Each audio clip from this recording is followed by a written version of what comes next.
Voyons maintenant comment vous pouvez monter une vidéo pro directement depuis votre téléphone et la publier sur les réseaux sociaux. Pour cela, nous allons utiliser l'application Canva. Si vous ne l'avez pas, téléchargez-la dans l'App Store ou dans le Play Store si vous êtes sous Android. Cette démonstration est faite sur un iPhone, mais c'est exactement la même chose dans le monde Android. Pour utiliser ce tutoriel, vous aurez besoin d'abord d'enregistrer quelques séquences, évidemment, puisque le but, c'est de montrer un produit et ensuite d'en faire une jolie publication et de le mettre sur les réseaux sociaux. Comme ces vidéos sont faites pour être courtes, surtout faites-les en une fois. Même si vous devez réessayer 10 fois avant d'avoir la bonne vidéo, ce sera toujours beaucoup plus simple que d'essayer de l'éditer.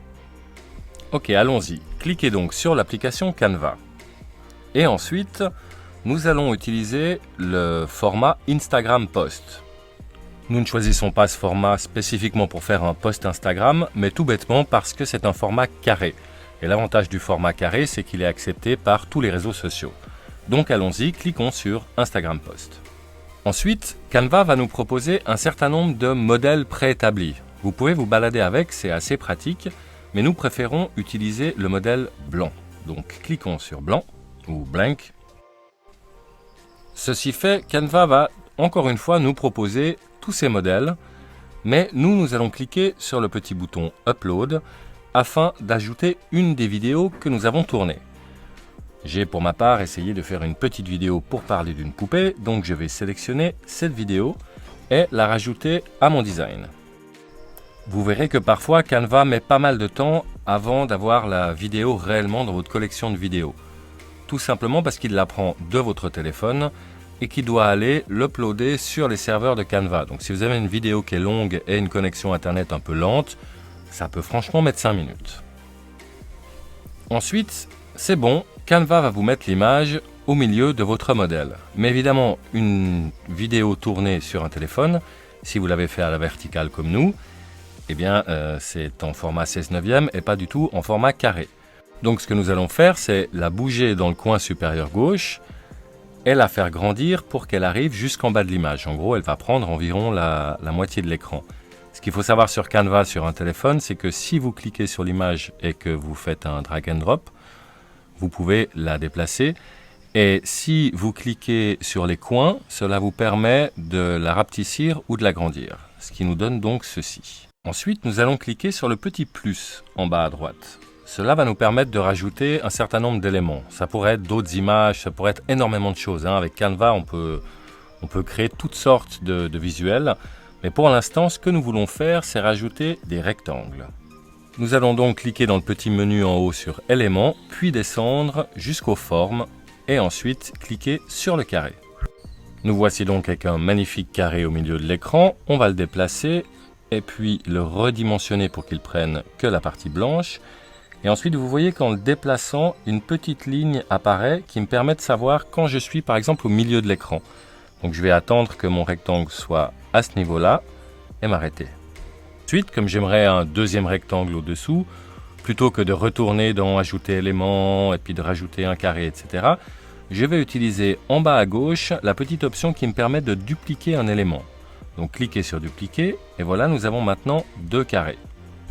Déplaçons donc le deuxième carré en bas et voilà, nous commençons à avoir quelque chose d'intéressant. C'est-à-dire que la vidéo va prendre tout son sens puisqu'elle prend toute la partie gauche et dans la partie de droite, nous allons mettre du texte. Mais avant cela, changeons un petit peu les couleurs de ces blocs. Cela, cliquez sur le premier bloc pour le sélectionner, puis en bas sur le petit carré de couleur. Une fois que vous aurez cliqué là-dessus, vous pourrez choisir une couleur. Pour cela, vous pouvez cliquer sur le petit arc-en-ciel en haut à gauche. Pour cette image, je pense que ce serait intéressant de récupérer un petit peu les mêmes teintes qu'on a dans la poupée. Donc essayons de choisir quelque chose qui s'en rapproche. Voilà. Ensuite, cliquons sur le deuxième carré et allons plutôt dans une autre couleur. Par exemple, quelque chose qui se rapproche du vase. Voilà, ça paraît pas mal. Ouais, voilà, restons avec ça. Maintenant, il nous faut rajouter du texte. Donc, recliquons sur le petit plus et cliquons sur texte. Là, cliquez sur n'importe lequel, c'est pas vraiment important puisqu'on peut en changer la taille. Bougez le bloc. Et ici, nous allons écrire le nom de la poupée. Allez, Tom Pouce. Ensuite, nous allons choisir une autre police de caractère. Si vous cliquez en bas à droite, vous voyez que vous pouvez choisir différentes polices. Donc évidemment, vous pouvez essayer un petit peu ce qui vous paraît le plus adéquat. N'hésitez pas à zoomer avec vos deux doigts pour agrandir cette zone-là. Et puis, une fois que vous êtes satisfait, vous prenez le bloc, vous recliquez sur le petit bouton dupliquer en bas. Et, ça c'est encore une fois parce que c'est plus rapide que de recliquer sur ajouter un élément. Et vous tapez la suite. Voilà, ça c'est une pièce unique, on veut que ça se sache. Mais par contre, pièce unique, on va le mettre dans une autre police de caractère. Ça, non, plutôt, voilà, plutôt ça.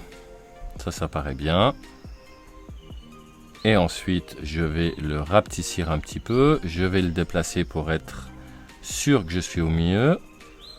Voilà, ça c'est bien. Maintenant, je reprends ce bloc, je centre un petit peu le tout et ça suffit. Donc je duplique mon bloc encore une fois et je vais aller taper ce que je veux voir en bas. Donc moi ici j'aimerais mettre ce qu'on appelle le CTA, le call to action, l'appel à l'action, acheter maintenant. Voilà, ça c'est bien.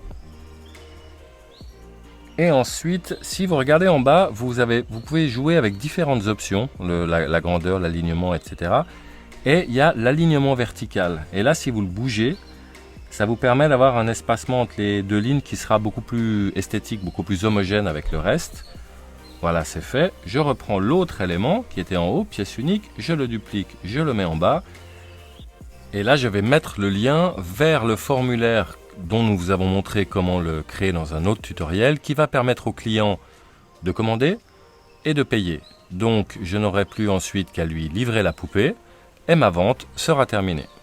Pour finir, je vais encore dupliquer ce bloc afin justement de rappeler au client qu'une fois qu'il aura payé grâce au formulaire, il pourra directement venir retirer son achat à la boutique. Pour finir, je regarde les différents éléments et je vais les déplacer un petit peu histoire d'avoir ce que moi j'estime être un design équilibré.